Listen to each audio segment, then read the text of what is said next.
Malha Fremas, né?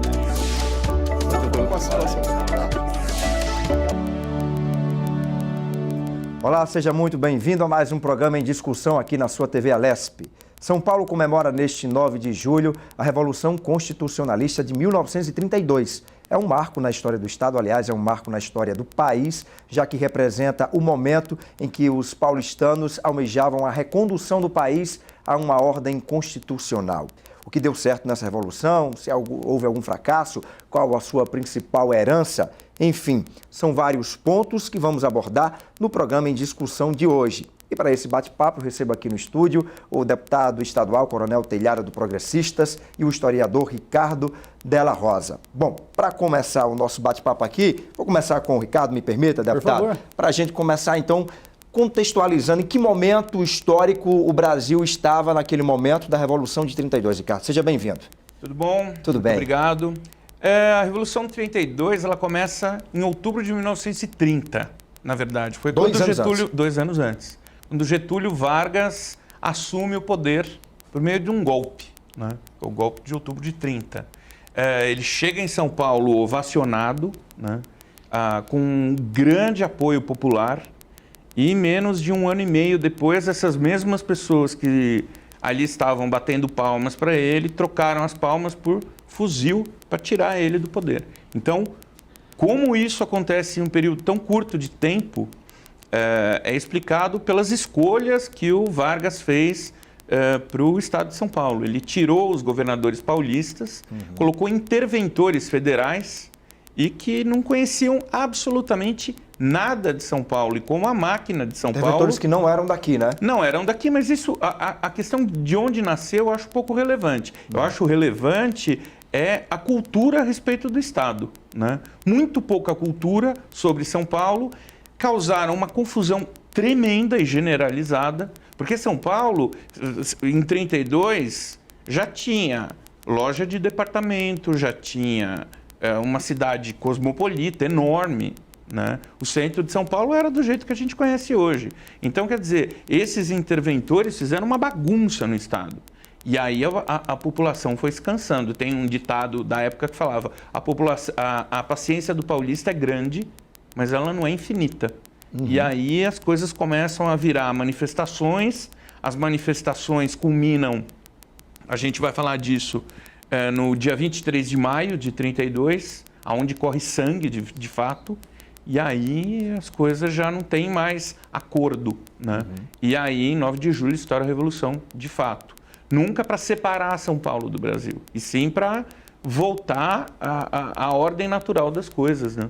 Até por uma ordem natural das coisas, deputado Coronel Telhada do Progressistas, e uma luta também até por ordens democráticas no país, né? Olha, falar de 32 é um assunto que demoraria aqui vários programas, é um assunto apaixonante, porque ele fez parte do momento muito difícil no Brasil. O Ricardo falou que ele começa realmente em 30, mas se nós formos ver, estudar a fundo, a Revolução de 32 ela começa no início do século XX mesmo. O século XX foi um século de grandes transformações. Sim. Logo no início, na segunda década do século XX, de 1914 a 1918, nós temos a Primeira Guerra Mundial, que por ser mundial, inclusive com a participação do Brasil, pouca gente sabe que o Brasil participou na Primeira Guerra Mundial. Ela movimentou a história do mundo. Em 22 nós temos a Revolta dos Tenentes, lá do Forte de Copacabana. Em 24, a Revolução aqui em São Paulo. A Revolução de 24 ela não foi devidamente estudada, é um assunto apaixonante, mas infelizmente tem muita falha ainda nessa história. Foi a única vez que a cidade de São Paulo foi bombardeada, não só por artilharia, mas por aviação. E depois vem o golpe de 30 que ele fala, onde Getúlio vai ao poder, e 30, isso tudo culmina em 32 com a Revolução. Acaba sendo um efeito dominó, né, deputado? Exatamente, porque era um movimento muito belicista, era um movimento de grande movimentação política, os militares infiltrados na política, e era uma política que o pessoal apaixonante, o pessoal brigava e pegava em armas, era uma coisa assim muito forte. E o interessante da Revolução de 32 é que essa revolução ela movimentou não só os militares, ela movimentou todos os cidadãos paulistas. Eu tenho uma proximidade com 32 muito forte, primeiro, não só por ser um assunto apaixonante, mas primeiro por ter ingressado na Polícia Militar. A Polícia Militar, ela participou ativamente na Revolução de 32. Na época, a Polícia Militar se chamava Força Pública de São Paulo e nós tínhamos também a Guarda Civil de São Paulo. Essas duas tropas participaram ativamente na Revolução de 32. Exatamente. Então, dentro da Polícia Militar, esse assunto é muito cultuado. Eu não sou especialista em 32. O grande especialista dentro da Polícia Militar na Revolução de 32 é o Coronel Arruda. A minha especialidade é mais a Segunda Guerra Mundial. Mas eu gosto muito do assunto, estudo, conheço o Ricardo há muitos anos. O Ricardo é um cara apaixonado no assunto. A mulher dele, não sei como não largou dele ainda, porque a casa dele é um museu, não só com as peças. O que ele trouxe aqui é pouquíssimas coisas, mas a casa dele é um museu de 32, da Polícia Militar também. Ele escreveu um livro sobre a Revolução, nós vamos mostrar depois. Então, falar de 32, como ele disse, é um assunto assim apaixonante, porque foi o maior movimento, não vamos dizer uma guerra, sim, de revolução, de guerra, porque foi uma guerra realmente entre paulistas e brasileiros de outro estado. Foi a maior guerra da América Latina, acho que de todo o continente americano, no início do século XX. Dá para dizer que foi uma guerra civil? O Brasil viveu uma guerra civil? Dá para dizer não foi uma guerra civil. O que eu acho, talvez, uma das coisas mais importantes, não sei se você concorda comigo, Coronel, é o que São Paulo fez em tão pouco tempo, em 3 meses. Loucura. Assim, a indústria inteira parou o que estava fazendo, que já era uma indústria pujante, como temos hoje. Então, assim, fabricou capacete de aço, que eu vou mostrar para vocês, fabricou trem blindado, fabricou houve um redirecionamento do trabalho da indústria para isso, né? Elas deixaram de fazer as suas atividades para se tornar, quase a grande maioria, indústrias bélicas. Por exemplo, tinha uma empresa na Lapa, a Martins Ferreira, que fazia panela. Existe essa empresa. Hoje, se eu não me engano, é uma editora lá, no prédio está lá na Lapa. Eu sei porque eu servi no 4º Batalhão, eu sempre passava ali. A Martins Ferreira era uma grande empresa que fazia panelas, Ela passou a fazer capacetes em 32. Eu tenho até uns capacetes em casa. Fábrica de móveis de aço Fiel, que acho que não existe mais, se não me engano, parou de fabricar cofres e começou a fabricar capacete. Então houve uma integração de toda a sociedade. Ao contrário da Segunda Guerra Mundial, os estudantes, os universitários, foram também grandes incentivadores dessa revolução e não só incentivaram, como foram realmente para o combate. Foram às ruas, né? Existiram inúmeros batalhões. Foram às ruas e foram para o combate. Não foram só as ruas, eles foram para o front. A Revolução de 32, ela tem um número, não existem números exatos ainda, mas só de paulistas, ou seja, de pessoas do Exército Paulista mortas, nesses 3 meses bate na casa de 600 pessoas. Se a gente for contar dos outros exércitos, então muito mais. Então não existe o número exato. Eu falaria até em Exército Paulista, 900 baixas, mais ou menos. A Cruzes Paulista fala em 600, é um livro que existe, Cruzes Paulista fala em 600. Mas muita gente não foi catalogada, muita gente... São números que são desencontrados exatamente. ainda, né? E das tropas federais, eu diria ali até umas 3 vezes mais. Uma outra coisa legal de se falar, que ele falou das indústrias, uma grande movimentação que houve na Revolução de 32, que o pessoal não dá o devido valor, é a revolução da imprensa, da propaganda. A propaganda feita em 32, que eu falei, não vai dar tempo, é muita coisa. É muita coisa. A propaganda feita em 32 foi uma coisa assim assombrosa, como eles passaram a fazer a propaganda, não só de alistamento do povo, como das críticas ao governo federal, enfim, foi uma coisa que é usada até hoje. Aquele estilo de propaganda é usado até hoje, é muito interessante. No meu livro eu faço uma analogia mais ou menos com o que a gente tem hoje. As fake news famosas, que todo mundo falou aí na eleição, eles distribuíam volantes com notícias, que às vezes eram folhetos. Ou seja, fake news não é coisa recente da última eleição. A revolução é para separar São Paulo do Brasil. Exatamente. A primeira fake news. Essa foi a maior fake news. A maior fake news. Que até hoje perdura, hein? Até hoje perdura. Aqui eu estava me preparando para o programa, conversando com o pessoal da produção. O maquiador me falou, São Paulo queria se separar. De jeito nenhum. Olha aí. Essa mentira foi tão bem contada que até hoje as pessoas acham que São Paulo queria separar. Isso não tem nenhum fundo de verdade. Tem muita gente que até hoje, por paixão, me procura e fala, não, mas São Paulo era separatista, né? Olha, o que aconteceu foi que depois que a Revolução terminou, que as mágoas estavam ali à flor da pele, porque muita gente morreu, muita gente foi presa, né? Não foi flores, morreu gente de verdade, muita gente presa, perseguição política, tropa aqui em São Paulo, mandando ver na rua, era uma coisa tensa. E aí começou um movimento de mágoa, digamos assim, contra o resto do Brasil. Até tem lá uns folhetinhos, não compre nada que não é feito em São Paulo, não compre manteiga que não seja paulista, não use coco que vem da Bahia, mas isso é depois da Revolução. Durante a Revolução, toda a propaganda que o Coronel falou, que foi uma máquina de propaganda, toda a propaganda tinha a bandeira do Brasil. As frases, né, de incentivo era tudo por São Paulo, tudo pelo Brasil. Né? Então sempre colocavam o Brasil. Outra coisa importante, Coronel, os líderes da Revolução não eram paulistas. Exato. Eles escolheram justamente Coronel Euclides, Isidoro... Paulimércio Rezende. Paulimércio Rezende, gaúchos, cariocas... General Negro, hein? Justamente para não dar a impressão que São Paulo queria separar. Que não era essa a história. Agora, eu pergunto para vocês, teve essa grande polêmica que até 87 anos depois da Revolução ainda se prega muito na cabeça das pessoas, essa fake news de que o ideal da Revolução era justamente separar o maior estado do país do restante do Brasil.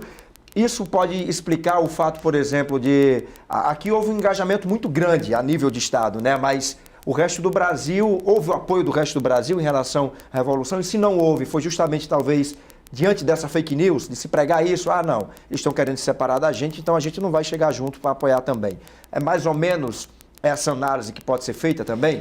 Olha, é o seguinte, quando a Revolução estava para estourar, ela não era só de São Paulo, ela havia a participação do Rio Grande do Sul, do estado de Minas Gerais, alguns cariocas, enfim, havia um movimento, não era um movimento paulista, era um movimento brasileiro contra o regime de Getúlio Vargas. Quando estourou a Revolução realmente no dia 9 de julho, alguns estados não tiveram condições de aderir. Outros aderiram, mas aderiram com pequenos grupos. Ou então o que acontece? Quando você faz uma revolução, quando você se rebela, um quartel é rebelado, a tendência é os outros quartéis também apoiarem essa rebelião. Sim. Nos outros estados não, alguns quartéis se rebelaram, mas os demais não. Então esses que se rebelaram acabaram presos. Fora que teve quem avisou antes que ia rebelar a própria tropa. Aí o governo foi lá e prendeu os caras. Foi lá, tirou então, no final, São Paulo ficou sozinho. Exatamente. No final, São Paulo ficou sozinha logo. Se você foi uma luta de São Paulo. Se você estudar a história da rebelião, tiveram combates no Mato Grosso, no Rio Grande do Sul, em Minas Gerais, aconteceram alguns combates, mas foram bem menores. Mas isolados já. Exatamente. Por causa da participação maciça do estado de São Paulo, ela acabou sendo uma revolta, uma revolução paulista. E quando ele falou em fake news, é interessante lembrar que Getúlio Vargas assume dia 3 de outubro de 30, é isso? 3 de outubro de 30 e fica até 1945, 15 anos de ditador. E quando após a Segunda Guerra, ele é destituído. Depois ele volta em 50 e fica até 54, se eu não me engano. Aí ele já é eleito. Mas nessa primeira parte foram 15 anos. Então, esses 13 anos depois da Revolução, de 32 em diante, eles tiveram um campo fértil para dizer que São Paulo queria rebelião, São Paulo queria separação. Por quê? Justamente para não acontecer de novo. Né? E essa Revolução de 32, o interessante é o seguinte, que muita gente fala, mas vocês perderam a Revolução. Comemoram por quê? Vocês perderam a Revolução e vivem fazendo desfile, estão falando no assunto, vivem comemorando, tem medalhas sobre a Revolução. Por quê? Aliás, cabe aqui lembrar, aqui essa casa tem uma grande ligação com o movimento da Revolução de 32. Qual o nome desse palácio? Palácio 9 de Julho. Qual o nome da grande avenida para chegar no local? Avenida 23 de Maio. Nós estamos do lado do obelisco, onde estão os mortos de 32. Então, essa Assembleia Legislativa, ela também cultua a história de 32. E apesar de São Paulo ter sido derrotado nas armas em 32, as ideias foram triunfantes, porque em 34 é feita uma nova Constituição. Isso. E aí acontece que essa Constituição, praticamente muitas coisas que eram pedidas durante o período revolucionário foram feitas nessa Revolução. Então, as ideias foram vitoriosas. É aí que vem o ganho da Revolução. Inclusive, né? O voto feminino. Inclusive, é bom lembrar aqui que as mulheres devem o seu voto, a sua liberdade política à Revolução de 32. Que teve uma participação especialíssima das mulheres. Eu vejo hoje, não tem como não dizer isso, a gente vê movimentos feministas que vão lá reivindicar direitos e tudo, legítimos, e você vê alguns outros tipos de movimento que simplesmente não tem conhecimento nenhum da história e não sabem que em 32 a participação da mulher foi enorme. Não só organizando a Revolução, não só atendendo os soldados no campo de batalha, como mulheres que lutaram em 32, de fato, farda e fuzil. Então, quer dizer, quando eu ouço alguma feminista, eu logo quero saber, será que ela conhece a história? Será que ela sabia que em 32 as mulheres paulistas foram para o combate, de fato? Né? E é a partir daí que, na verdade, começa toda a história da mulher na política, de uma forma em geral. Exatamente. Né? A gente teve nossa primeira deputada, que era uma grande figura em 32. Nós vamos falar no livro ainda, mas eu quero mostrar um exemplo aqui dos cartazes que eram feitos em 32. Tá vendo aqui, ó, os soldados, a bandeira brasileira. Sim. A bandeira, isso é um cartaz de 1932. A bandeira brasileira na frente da bandeira paulista, não é separatista. Eles estão à sua espera, eles quem? Os soldados no front. Aliste-se. Entendeu? Então, esse é um exemplo da propaganda que era feita em 32. E conforme a gente for mostrando, eu vou mostrar outros exemplos aqui. Esse é o livro do Ricardo, nós vamos falar nele com certeza daqui a pouquinho, só para a gente já adiantar um pouquinho. Esse é o livro do Ricardo, está aqui, deixa eu acertar, que fala sobre a Revolução de 32. Você usou muitas imagens aqui de época, muitas fotos inéditas, mas nós vamos falar isso em seguida. A gente vai falar já sobre o livro do Ricardo. Eu ainda quero continuar falando sobre essa questão da representatividade da mulher. Hoje a gente tem algumas deputadas aqui na casa, né, deputado? E quer dizer, a história começa da participação da mulher justamente a partir da Revolução de 32, como o senhor estava lembrando agora há pouco, embora muitas pessoas não saibam disso, mas aí é a partir daí que vem um voto feminino. Sabe o que acontece? O brasileiro é incrível, né, Ricardo? A gente que gosta de história, que estuda por conta, na realidade, né? Por conta. A gente ama o que faz. A gente nota que as pessoas não conhecem a história. Por exemplo, é lógico, até pela minha formação eu acabo sendo mais da direita, né? Mas eu não gosto de radicalismo nem de um lado nem do outro. Mas a gente nota muita gente de esquerda, partidos de esquerda, serem contra os militares. Isso é uma grande burrice histórica. Porque os grandes comunistas brasileiros foram militares. Os grandes movimentos comunistas no Brasil Coluna Prestes, Luiz Carlos Prestes, o movimento tenentista, Juarez Távora. Nós temos inúmeros assuntos aqui para falar, pessoas para lembrar, todos os militares que eram de esquerda. Então não é só as mulheres que não conhecem essa história, essa participação de 32. O povo em geral não sabe do valor da grandeza da história militar brasileira. Não só no campo político, no campo cultural, no campo de informação. A gente tem uma coisa que, falando em direita e esquerda, a esquerda ela não é muito bem resolvida com a Revolução 32, porque ainda tem aquele carimbo de que a Revolução de 32 eram as elites cafeeiras que estavam comandando. E, na verdade, não é isso, né? Elas tiveram uma participação importante, sem dúvida alguma. Mas total adesão popular, Mas total adesão popular, operário, sabe? Classe trabalhadora, classe alta, classe média. Meus avós, o pai do meu pai e o pai da minha mãe, participaram da Revolução. Eles não eram de classe alta, muito pelo contrário, o deputado está destacando essa parte aí do livro do Ricardo. Que parte é essa do livro? Essa que ele está falando justamente da participação do povo, né? Aqui nós temos, que o Ricardo coloca no seu livro, que são cartões postais. O pessoal enviava pelo correio. Eu estava lá no front e eu tinha esse correio militar que era feito na época. Pode mostrar a página toda, se possível? Se você puder abrir um pouquinho a imagem. Aqui nessa parte que nós temos aqui são os líderes da Revolução, né? Sim. Ali o soldado com a bandeira, tá vendo? Sempre a bandeira brasileira presente, olha. Interessante, tá vendo? Os cartões postais, eles vinham com a bandeira brasileira presente. Sempre. Entendeu? Então não há o que se fala. Isso aqui quem escreveu? Quem faz isso? O povo. Isso é muito legal. Esses cartões, a gente pode fazer mais ou menos um paralelo com os e-mails. Eles eram e-mails. Era o e-mail de época. Era um e-mail de época que criou-se um correio, que era o Correio Militar da MMDC, e que levavam essas notícias do front para casa e de casa para o front, né? Altamente eficientes. Eu tenho alguns cartões, envelopes que tem ali o nome do soldado, aí a primeira cidade onde ele deveria estar, Cruzeiro. Aí não achou em Cruzeiro, riscou Queluz e vai embora, né? A gente até achar. Hoje o correio, se você não estiver em casa, você não recebe a sua encomenda. O Ricardo falou da indústria armamentista bélica. Não, mostra essa aqui, do outro lado, por favor. Ele falou da indústria armamentística bélica, que falou das produções de armamento. Aqui nós temos um exemplo, ó. São granadas, são morteiros, todos feitos em São Paulo, não são trazidos de outros países. E Isso é foram, feito aqui. e foram feitos, né, Ricardo, de última hora, assim. O pessoal alterou a sua empresa para atender a indústria bélica. Houve um redirecionamento. Meu amigo, total, isso em um mês. Isso em um mês. Se Em um mês fosse eles hoje já já era estavam difícil. produzindo. Você imagina em 1932. É loucura, Exatamente. E aí o deputado está destacando essa parte do livro, eu vou destacar também o que o Ricardo trouxe Isso. aqui para a gente. Por exemplo, quando o deputado chegou aqui e disse, esse capacete aí o modelo dele é alemão, mas... Não, esse é francês. Francês, mas ele foi produzido durante em São 32.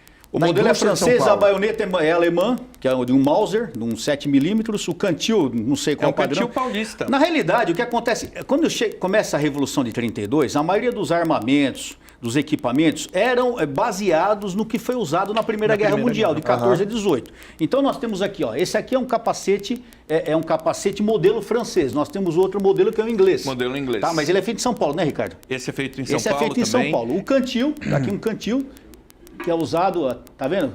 É um cantil barulhento, isso aqui fazia um barulho no mato. Ó. Isso aí foi o Clóvis de Freitas, o soldado que usou, né?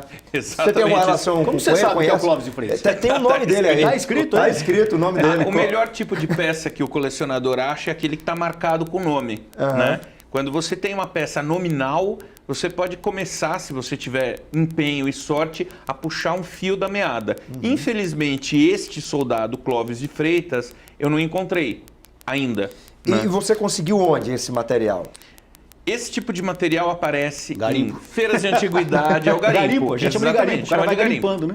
Feira de antiguidade, família vende tudo, todo esse tipo de material. Às vezes isso aí, e eu também conto isso no livro, é encontrado no lixo. No lixo. No lixo. Você sabe o que é isso aqui? A história no lixo, né? Literalmente. O que é isso aqui? Ah, eu esqueci o nome.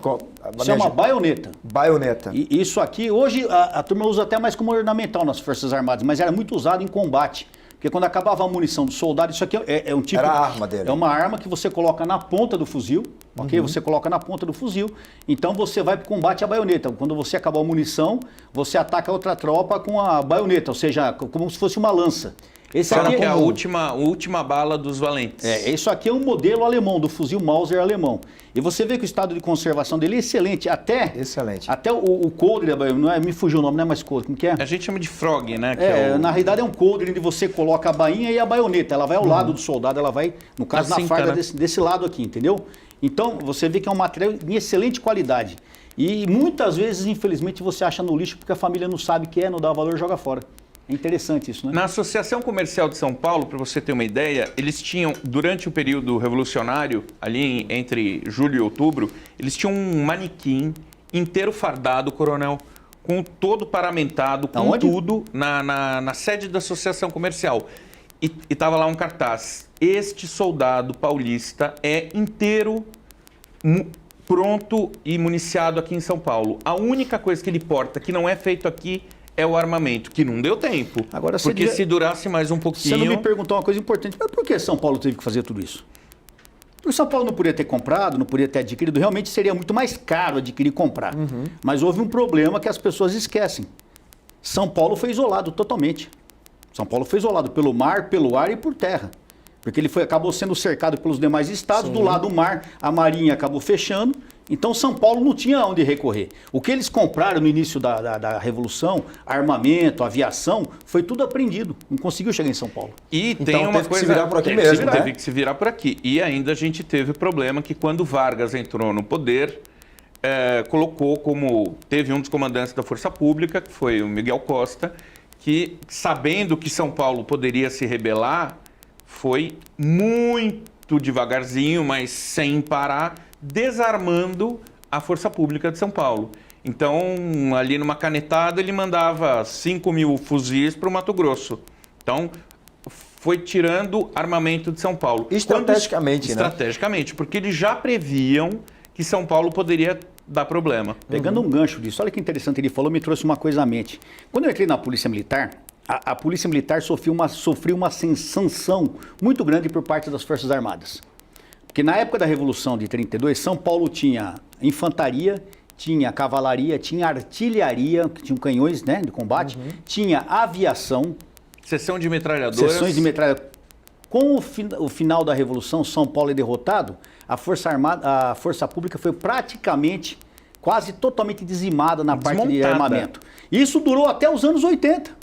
Em 80, quando começou a ascensão do crime organizado, começou a crescer o crime organizado, aí sim que se voltou a colocar helicópteros na polícia, se voltou a colocar... Nós, quando eu entrei na polícia, usávamos o mesmo fuzil de 1932. Já tirei muito desse fuzil. Há uma curiosidade, o senhor entrou quando na polícia? 1979. 79. E ainda usava... Usávamos o armamento de 32, hein? Lógico que os revólveres eram mais modernos, mas os fuzis eram todos de 32. Só nos anos 90, 2000 que se começa a equipar a tropa nossa com fuzil automático, com helicóptero, com viaturas blindadas. Nós não podíamos ter viaturas blindadas, pra você ter uma ideia. Exatamente. Por causa de conta 32. 32. O número de fuzis, até então, São Paulo tinha que respeitar um número. Se quisesse comprar mais fuzil, exército não deixava. tinha que pegar os antigos, mandar embora para pegar os novos, sempre mantendo um padrão Mínimo. mínimo, porque eles não confiavam. Ou seja, tem uma repercussão em várias esferas. Eu estava até conversando com o Ricardo, não sei se o deputado também vai concordar comigo, mas eu particularmente gosto muito de história. E eu tenho a impressão de que nos livros de histórias, na sala de aula de uma forma em geral, a gente não vê a devida importância que a Revolução de 32 tem para a história do Brasil. Não sei se vocês têm a sua opinião também. Eu, particularmente, quando passei da escola... A história militar, você fala? Não, a história militar, a Revolução de 32. Geral, né? A história militar em geral, não é só a Revolução de 32. Você não sabe, o nosso jovem não sabe que foi Força Expedicionária Brasileira, que lutou na Itália em 44, 45.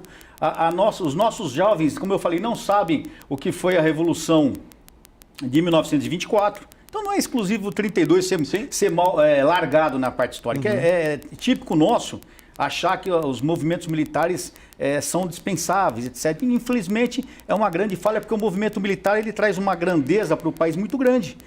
Eu acho que o coronel falando isso, talvez... Eu posso dizer o seguinte, ele como militar, isso pode ficar meio... Mas assim, o que acontece é que a história brasileira pula... por causa de seus historiadores, pula um pouquinho qualquer coisa militar, justamente porque o ranço que tem do governo militar é ideologia. Porque não falar da Segunda Guerra Mundial, não falar da FEB, ou o que é pior, falar uma história enviesada, como a gente já viu aí, né, dizendo que os brasileiros foram para a Segunda Guerra e não tiveram uma atuação excelente, porque foi excelente, né? Então, quer dizer, tem a história da Segunda Guerra, que tem heróis que eu acho que a gente tem que cultuar, Max Wolff, por exemplo, e vários outros que morreram em combate, né? 32, que é uma história fantástica, uma história de luta por democracia, né? E uma luta por... A bandeira era justamente essa, era a bandeira da democracia, né? Você sabe que São Paulo deve tanto a 32 que até a bandeira paulista ela foi instituída na Revolução de 32, que até então não se tinha oficialmente uma bandeira, né? Então, em 32 que ela realmente é oficializada como bandeira do Estado. E em 32 a gente ganha o brasão, que para mim é o brasão mais bonito que tem, que é o brasão de São Paulo, Pro Brasília. Está lá no plenário. Está lá no plenário. Foi desenhado por um mestre chamado José Vasti Rodrigues, que fez o brasão da cidade de São Paulo, que vocês conhecem, Conducor, né? Que não conduz, não é conduzido, conduz. Não sou conduzido. Não sou conduzido, conduzo. E por Brasília façam-se grandes coisas. Então, esse mesmo artista desenhou os dois símbolos. E o mais interessante é que o brasão de São Paulo veio por conta da campanha Ouro para o Bem de São Paulo, que é outra coisa que pouca gente fala nisso. Mostra o anel. Eu tenho aqui na mão um anel, que é uma coisa bonita. Será que ele consegue? Vocês vão conseguir. Esse anel aí é de 32. É um anel de 32. Veja se a câmera consegue pegar. Eu não sei se vocês vão conseguir mostrar aqui. É só você não ter muito. É uma pena que não dá para dar um zoom legal, porque nesse anel você tem o brasão do Estado de São Paulo e do lado tem Ouro para o Bem de São Paulo. Dei Ouro para o Bem de São Paulo. O que acontecia? Eles pediam para que os paulistas dessem ouro para que São Paulo conseguisse continuar lutando. Então, as pessoas deram alianças, as pessoas deram joias. Então, todo mundo que deu ouro, ele ganhava esse anel. Então, as pessoas deixaram de usar as alianças de ouro para achar e passaram a usar esse anel que é de ferro. Isso não é nem prata, isso é um ferro... na verdade, essa campanha, ela até é uma campanha que foi usada na Primeira Guerra. Troquei ouro por ferro. Acabei de achar. Maravilha. Acabei de achar. Então você vê que a devoção do povo era tanta que o povo chegava a dar os seus pertences pela causa da Revolução. Você consegue ver isso hoje? Não. Imagina não isso vê. hoje. Dá para ver aqui? Dá. Você tirar a sua aliança e colocar por causa de um movimento. Isso mostra impossível. o apoio popular que teve, né? Total. E interessante na Revolução também é que a gente vê isso no livro As Cruzes Paulistas, que não teve a participação só de uma classe, foi desde a classe alta até a classe mais pobre. Tem a história do Amendoim. Amendoim era um morador de rua. Amendoim, não sabe o nome dele. No livro ele consta como Amendoim. É o apelido que ele tinha. Você já leu isso, Ricardo? O nome dele, o apelido, não sabia o nome dele. Ele foi para o combate, morreu em combate e ele consta nesse livro dos mortos de São Paulo. Então você vê que a participação foram de todas as classes. Todas as pessoas resolveram participar daquilo. Tem a história Maravilha. famosa do Paulo Virgílio em Virgílio. Cunha, que é um lavrador, assim, ele dos heróis da Revolução. não sabia ler, não sabia escrever, e ele viu uma movimentação de tropa e depois as tropas federais cercaram ele ali e falaram, bom, para onde que os paulistas foram? E ele acabou não contando, foi martirizado ali, torturado, acabou morto, justamente porque ele aderiu a esse movimento. Não só acabou morto, como ele teve que cavar a própria A sepultura. própria sepultura, uma coisa terrível. Cavou a própria sepultura e foi fuzilado. Ó, são muitas histórias, a gente vai para Muitas. aquele intervalo que passa rapidinho aqui no programa em discussão, não sai daí que a gente volta já.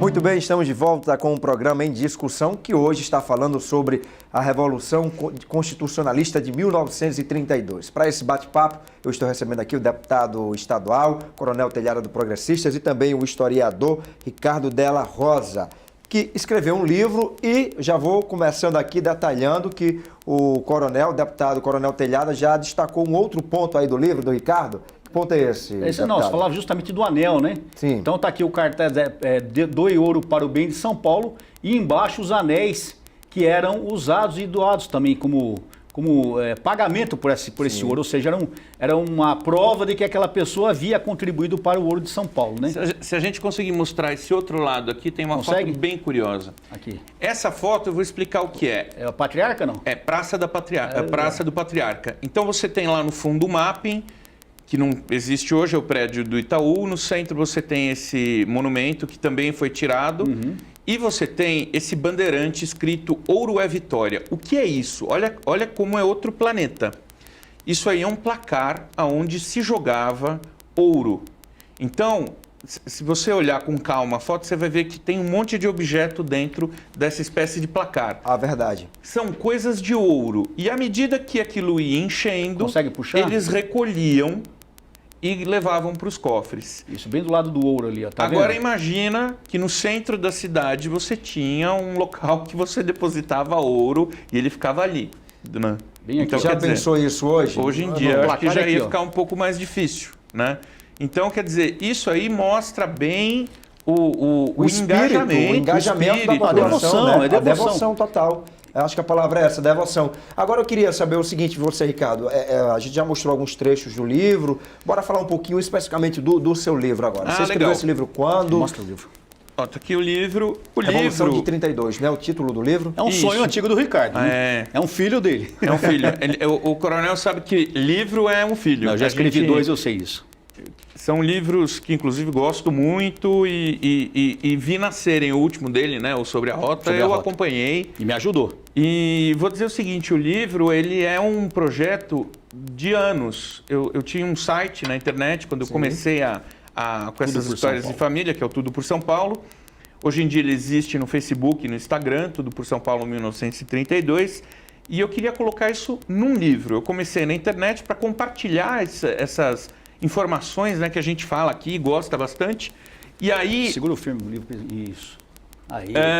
o livro ele é resultado aí de 10 anos, mais ou menos, de pesquisa, né? E eu quis fazer um livro justamente para o pessoal de hoje em dia.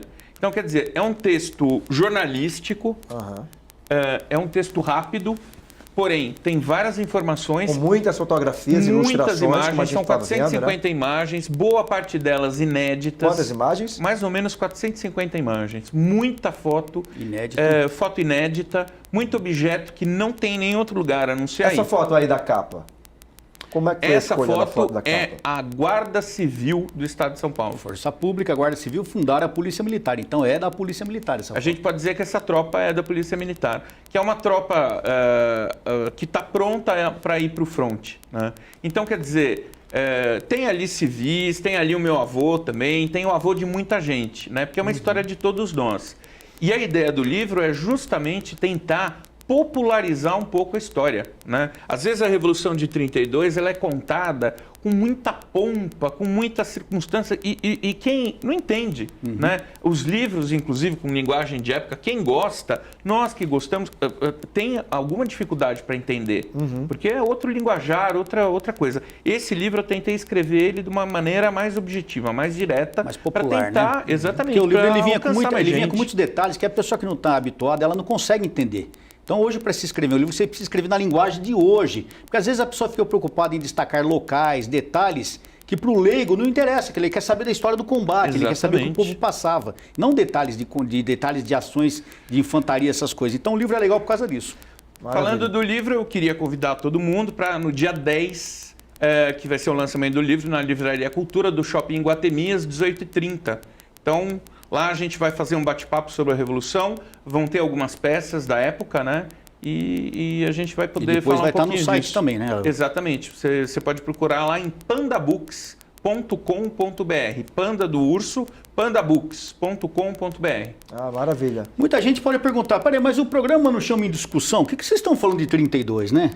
Justamente, quando vocês me convidaram para fazer o programa, eu fiz questão de convidar o Ricardo por causa de uma lei nossa que foi aprovada, foi sancionada Era isso que eu ia agora. puxar agora. O seu trabalho aqui na casa tem uma lei que o senhor está... Eu atuo em várias frentes, mas todo mundo sabe que por ser militar, é lógico que um dos assuntos que eu mais gosto são dos assuntos militares ligados à segurança. E nós tivemos a aprovação de uma lei nossa agora pelo governador João Dória, a Lei 17.095. A Lei 17.095, ela cria o Dia do Veterano das Forças Armadas e das Polícias Militares. Por quê? Porque nós temos esses veteranos, quando se fala em veterano de 32, o pessoal tem que lembrar que isso aconteceu há 87? 87 87. Então, se o cara tinha 87 10 anos no dia, ele está com 97. Então, não existe mais praticamente, existe um ou dois veteranos, existe algum, por incrível que Pouquíssimos. pareça, ainda existe veterano vivo, mas que eram crianças à época. Porque as crianças participaram também da Revolução de 32, como escoteiros. Nós temos o Aldo Chiorato, que foi um menino de 12 anos. 12 anos, morreu em Um menino de Campinas. 12 anos que morreu em Campinas. Ele era escoteiro, ele era mensageiro. Ele levava mensagem entre as tropas. Sim. E foi morto por uma bomba de aviação. Então, os meninos participaram, os meninos e meninas participaram. Então, nós temos alguns veteranos vivos com mais de 100 anos hoje, por incrível que pareça. Mas quando se fala em veterano, o que é veterano? É aquele que serviu às Forças Armadas ou às Polícias Militares e hoje está aposentado ou então seguiu outras carreiras. Sim. Então nós criamos esse Dia dos Veteranos das Forças Armadas e da Polícia Militar justamente para congregar essa turma para poder estar junto. E o dia escolhido, qual dia que foi? Dia 11 de novembro. Por que dia 11 de novembro? Por quê? Porque no mundo todo, o dia 11 de novembro é comemorado o Dia dos Veteranos. Porque em 1918, dia 11 de novembro de 1918, nós tivemos o término da Primeira Guerra Mundial. Então, o dia 11 de novembro é consagrado no mundo todo como o Dia dos Veteranos. E agora, nós temos o Dia Estadual do Veterano. E o espelho para o projeto, para a lei do senhor, né, foi justamente a Revolução de 32. Porque há anos eu trabalho com o pessoal dos veteranos de 32, desde que eu era segundo tenente, desde 84, 85. Eu conheci muitos veteranos que estiveram em combate, eu os conheci vivos. Eu tinha 22, 23, 24 anos, eles já estavam na faixa dos 80, 90, 75. A gente teve a oportunidade de Conheci conhecer o muitos. Oswaldo Diana, por Oswaldo, exemplo. um monte, bastante. Monsenhor Finney, o Belegarde, nossa, muita gente eu conheci viva. E então eu tenho esse carinho muito grande pela história e pelo tema veterano. E hoje eu sou veterano também, estou aposentado, sou um veterano. Então, sem dúvida, 32 influenciou muito nesse assunto. Quando vocês me convidaram para o programa, eu falei, não, vou convidar o Ricardo, que tem esse trabalho maravilhoso, um assunto interessante que muita gente não conhece. Eu acho que está na hora do Brasil começar a fazer as pazes com a história, né? Com a sua própria história e, de certa forma, e muito importantemente, com a sua história militar, que é uma história riquíssima. E eu não estou só falando de 32, falamos aqui 24, 30, FEB, Primeira Guerra Mundial. Primeira Guerra Mundial, o Brasil tem uma participação importantíssima E, infelizmente, a gente vê gente falando bobagem ainda em sala de aula sobre a Primeira Guerra Mundial. Pelo amor. Mudando um pouquinho de assunto, falando de Primeira Guerra Mundial, em Paris tem um local que tem uma homenagem aos brasileiros, que era um hospital militar, que médicos do nosso exército trabalharam naquele hospital. E tem uma placa lá homenageando os militares brasileiros. Em Paris. Em Paris. E aqui o pessoal não sabe disso. E aqui a gente não sabe disso e não dá o devido valor também, né? Falando em valor, ele convidou o pessoal para no dia 10 estar no lançamento do... Eu quero também convidar todos os telespectadores para o próximo dia 9 de julho. Nós teremos aqui o desfile militar aqui do lado, aqui no Ibirapuera, em frente ao Obelisco. Começa por volta das 9 horas da manhã. Venham, é um desfile maravilhoso, participação das Forças Armadas, Exército, Marinha Aeronáutica, da Polícia Militar. Vale a pena vir, cavalaria, viaturas. O pessoal que não é militar, mas tem viaturas militares antigas, vai vir desfilar. Inclusive, a minha viatura vai estar lá também. Eu tenho o senhor sempre participa? Sempre participo. E após, às 12 horas, no dia 9 de outubro, às 12 horas, aqui na Assembleia Legislativa, nós teremos uma sessão solene em homenagem à Revolução de 32, onde inclusive será concedida a medalha da Constituição, que é uma medalha da casa, a personalidades civis e militares que têm engrandecido o nome de São Paulo. Aliás, o Ricardo já tem. Maravilha. Olha, no bloco anterior a gente estava falando da participação da mulher, do voto feminino que foi conquistado com a Constituição Federal de 34, que foi um ganho, né, da Revolução de 32. Tem também a questão, como a gente sabe, como a gente está falando aqui, que foi uma revolução que teve o amplo apoio popular, teve os ganhos também para a área trabalhista, né, em relação às CLTs. Sim, é verdade. Lembrando que a Revolução de 34, a Revolução de 32, ela trouxe na Constituição de 34 também direitos trabalhistas, porque que não havia esses direitos, praticamente quase nenhum. 34, a Constituição de 34, ela é um marco na história, não só para os direitos trabalhistas, os direitos civis, os direitos femininos, no caso. E tudo isso, eu creio que o Ricardo me acompanha nessa ideia, são frutos de 32. Eu acho. Você tem em 32, pouca gente fala, também a participação dos negros, que tinha um batalhão, né, que era a Legião Negra, mas assim, não só na Legião Negra, muito na Força Pública, né? E você tinha, além disso, os batalhões de voluntários. Então, quer dizer, não tinha nenhum tipo de segregação como você via nos Estados Unidos, né? Eles lutavam lado a lado com negros e brancos, não tinha essa luta, né? Então, eu acho que assim, a Revolução de 32 foi um marco de vários aspectos. Pouca gente fala nisso. Falando nisso, nós tínhamos um general que era negro, o general Paulo Imércio Rezende, em 32, um general negro. Quer dizer, quando você fala em discriminação, aqui em São Paulo, eu queria mostrar essas fotos aqui, ó, não sei se dá para a câmera puxar. Aqui são fotos, essas aqui, são fotos de tropa.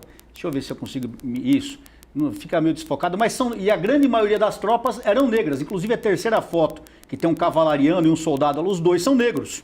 Então, as fotos comprovam plenamente o que o Ricardo fala aqui. Não havia nenhum tipo de discriminação. Negros, brancos, índios, jovens, velhos, estrangeiros. Nós tivemos a participação de muitos veteranos de guerra da Primeira Guerra Mundial, que inclusive morreram em combate, alemães, franceses, americanos, russos, que lutaram no Exército Paulista. Então, não foi uma guerra de São Paulo, foi uma guerra das pessoas que moravam em São Paulo. O que é mais interessante, eu acho que o que se comemora em 32, que foi uma das coisas que o coronel estava dizendo, é essa multidisciplinaridade, digamos assim, de 32. Você tem muitos aspectos. Você tem a campanha do ouro, você tem a MMDC. A MMDC, pouca gente sabe, era uma organização que tinha de tudo. Assistência odontológica, serviço de entrega de lanche no fronte, tropa de policiamento civil, assistência à família dos combatentes, assistência a viúvas de combatentes. Quer dizer, e MMDC é uma sigla que se fala muito, que é até Martins, Miragaia, Drauzio Camargo. Os quatro jovens que morreram no 23 de maio, foi uma homenagem a eles, mas a MMDC, durante o período revolucionário, trabalhou muito por São Paulo, né? Começou com uma coisa pequena e acabou virando um marco, né? Então, quer dizer, isso é uma empresa com todas as suas particularidades, né? Você tem a comunicação. Essa foto aí que participação popular. O coronel está destacando, o deputado, é extremamente ilustrativa da participação popular. muito grande. Que parte é essa aí de São Paulo? Aqui, creio que é a Praça da Sé. Pelo jeito, é a Praça da Sé, a catedral em construção ali atrás. Exatamente. Uma eu acho que é a Praça da Sé e outra eu acho que é o Largo do Palácio, que é lembrando, gente, não tinha rede social nessa época. Exatamente. O rádio estava começando, jornal não era todo mundo que comprava, que não tinha dinheiro. TV, então, nem... Olha o que tem de gente aqui, é um movimento. A história do rádio muito deve-se também à Revolução de 32. O rádio teve uma participação marcante, né? E foi uma das grandes, dos grandes momentos do rádio no Brasil e em São Paulo. Né? Inclusive locutores como César Ladeira, que acabaram muito famosos, começou na Revolução de 32 narrando ali o que acontecia, né? As famílias se juntavam para ouvir o que estava acontecendo. Agora o deputado falou que São Paulo ficou meio que isolada durante esse tempo, por isso que houve até o próprio redirecionamento da indústria local para produzir o seu próprio material. Em relação à questão de alimentos também, teve algum problema em relação a isso, ao abastecimento da cidade durante os 3 meses de Revolução? Olha, é o seguinte, o abastecimento sempre é prejudicado, né? Mas São Paulo, ele sempre foi um estado que trabalhou forte na lavoura, no gado, nós sempre tivemos. Então, não chegou a... Eu acho que deve ter prejudicado os outros estados, lógico, não São Paulo. Mas é lógico que o soldado no front sempre tinha uma deficiência em receber alimentação, chegaram a passar fome, não assim um longo tempo, mas realmente houve uma dificuldade na cidade toda. Eu acho, insisto na ideia que muito provavelmente houve desabastecimento do que era mandado de São Paulo para outros estados do Brasil. Porque São Paulo estava e era abastecido por ter uma indústria, uma agricultura fortíssima. Não existia um problema local, mas na questão da exportação local, mesmo, né? Olha que legal do que o Ricardo falou aqui. Essa do MMDC. MMDC, aqui em cima está escrito assistência às famílias. Então você vê que o MMDC, deixa eu tirar a mão aqui, olha quem está na frente, não é só o soldado, é o povo. É o povo. É muito mulheres, legal isso. Inclusive, né? As mulheres participaram criança. Intensamente, não só algumas no combate, algumas como enfermeiras, na indústria. Enquanto os homens foram para o combate, as mulheres foram para a indústria. Então você imagina em 32 uma moça sair de casa para ir trabalhar numa indústria, era uma coisa chocante. E voltavam tarde para casa.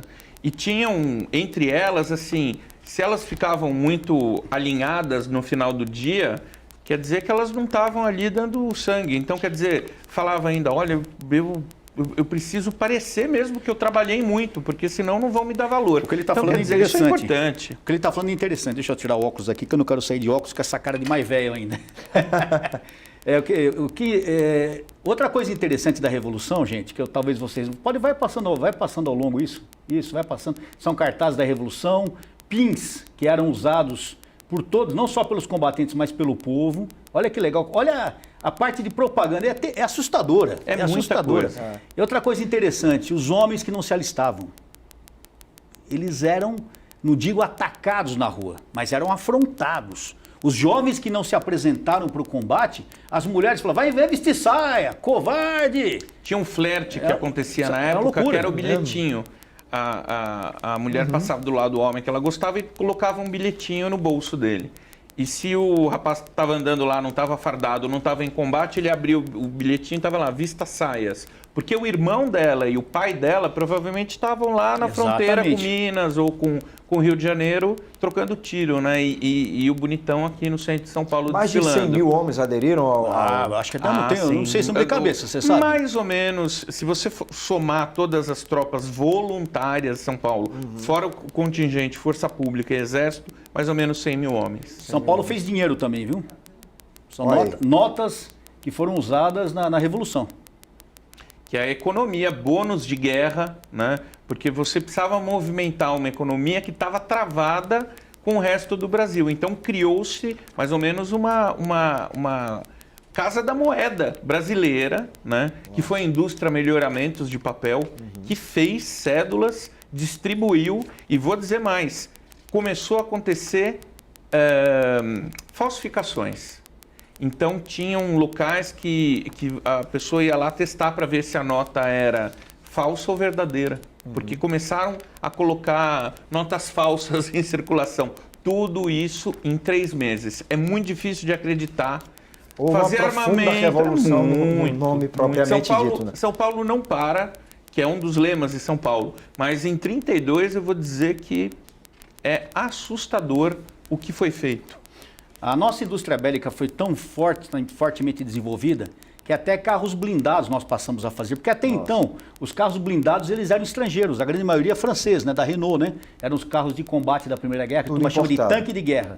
Esses carros foram feitos, alguns já começaram a ser feitos em 24, inclusive tem uma foto famosa de um carro de combate dentro do batalhão Tomé Guerra. Mas vocês notam que isso aqui são viaturas improvisadas, tá vendo? Isso aqui é um caminhão de época. E se você notar, esse aí é o viaduto Santa Efigênia, exatamente do jeito que a gente conhece hoje. Se a câmera puder ir mais ao lado, tem outra foto de outro carro blindado aqui, tá vendo? São carros blindados que eram caminhões, que eram caminhonetes de época, que foram improvisadas. Até tratores eram improvisados. O trem blindado. Não podemos esquecer de falar. Já ouviu falar no trem blindado? Não ouvi falar. Isso é uma epopeia da Revolução de 30. O túnel. Não vai dar tempo de falar nada. É muita coisa. O trem blindado é uma invenção. Deixa eu ver se eu acho uma foto. Fiquei curioso agora para saber a história do... O trem blindado eram trens das companhias Mogiana, enfim, que eram blindados com chapas de aço, armados, às vezes com canhões e metralhadoras. E o que ele fazia? Ele penetrava blindado pela linha de trem, dentro da linha inimiga, né? Aí na hora que ele estava bem no meio, os soldados começavam a aglomerar do lado do trem ali, meio cercar, eles abriam ali e metralhavam todo mundo. Então quer dizer, foi uma coisa usada porque muitos dos combates de 32 se deram nas proximidades de ramais ferroviários, porque são as ligações entre São Paulo, Minas, São Paulo, Rio de Janeiro. Então quer dizer, você tem ali os ramais ferroviários e o trem blindado era uma invenção paulista que penetrava na linha inimiga e abria fogo, né, contra os soldados. Quer dizer, era guerra de fato, né? Eu tive o prazer de conhecer o coronel, que na época era capitão no trem blindado. Meu Deus, me fugiu o nome dele, Coronel Marques. Ele foi capitão no trem blindado, eu conheci vivo. Tinha histórias maravilhosas. Mas não estou achando uma foto do trem blindado, falando novamente como que fala? Das ruas? Discriminação. Olha os voluntários. Olha quem está comandando aqui os voluntários, um cidadão negro. Negro. Não tinha esse negócio. Não tinha. Só que são fotos de época, são cidadãos que... É interessante você ver na história dos Estados Unidos, na Segunda Guerra, aquela segregação absurda que tinha, né, de negros e brancos que não podiam estar ali dividindo o mesmo batalhão, as mesmas até instalações. E no Brasil... uma década antes, os soldados já estavam ali unidos por um ideal. Você não tinha essa... Nós tínhamos um general negro, Coronel Paulo Imércio Rezende. Era um dos líderes da Revolução. Um dos líderes. Então, como a Revolução de 32 não foi uma revolução elitista, não foi uma revolução separatista. Foi uma revolução do povo paulista, do povo de São Paulo. Porque nós tínhamos de outros estados também. Não vou falar só do povo paulista, mas do povo de São Paulo. Que teve participação intensa das mulheres e participação intensa dos negros. Então, quer dizer, quando você fala da Revolução de 32, os movimentos hoje que vão nesse sentido, eles precisam olhar mais para 32. 32 é um exemplo de como as coisas podem e devem funcionar juntas. Né? Agregando todo mundo. Agregando todo mundo. Né? Ou seja, a gente está quase chegando ao finalzinho do programa, então queria fazer um balanço geral. No início do programa até falei, a gente vai discutir o que fracassou na Revolução, o que deu certo. Enfim, a gente tem muitos ganhos da Revolução de 32, como a gente pôde observar no decorrer dessa 1 hora aqui de programa. Né? Nós temos muitos ganhos. A Revolução de 32 mudou a situação política brasileira naquela década. Essa foto que mostra os movimentos de tropa no mapa de São Paulo, os movimentos das tropas não só paulistas, mas das tropas legalistas, que eram as tropas federais. Essa foto é muito famosa. Nós temos, enfim, é um movimento que ele mudou a história do Brasil e de São Paulo. Então é um movimento que precisa ser estudado até hoje. Tem muita coisa para ser estudada ainda. Existem inúmeros, milhares de histórias que não foram contadas. E eu quero aqui parabenizar o Ricardo pelo trabalho que ele fez aqui nesse livro. Quem tiver a oportunidade de adquirir esse livro, adquira, porque ele dá um passando, dá uma ideia geral do que foi a Revolução, mas dá uma ideia muito clara e muito fácil de compreender.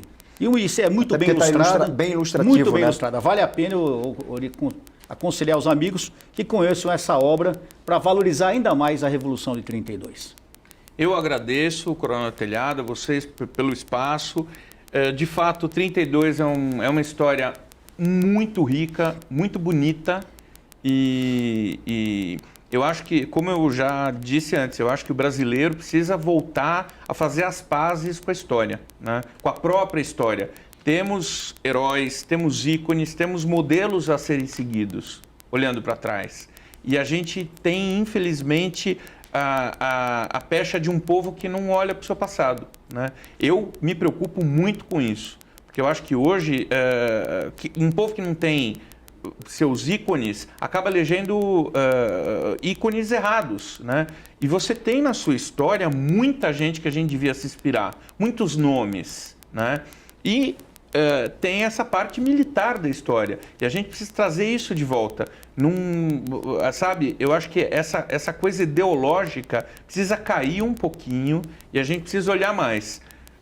Insisto que a Revolução 32 precisa ser vista por todos esses movimentos novos, inclusive de esquerda, olhar atentamente a Revolução 32, porque eles vão encontrar muita coisa boa lá. Ok, Ricardo, obrigado pela participação, deputado. Muito obrigado também pela presença. Eu que agradeço, senhor, muito tá obrigado. Certo? Pela paciência, né, de aguentar nós dois aqui falando sem parar. E como a gente falou, rende um outro em discussão sobre a Revolução fazer mais uns 10 32, programas, né? se quiser. A gente vai agendar.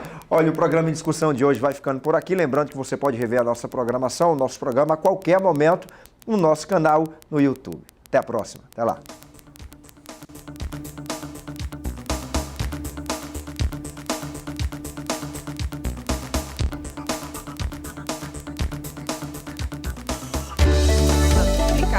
Vale a pena.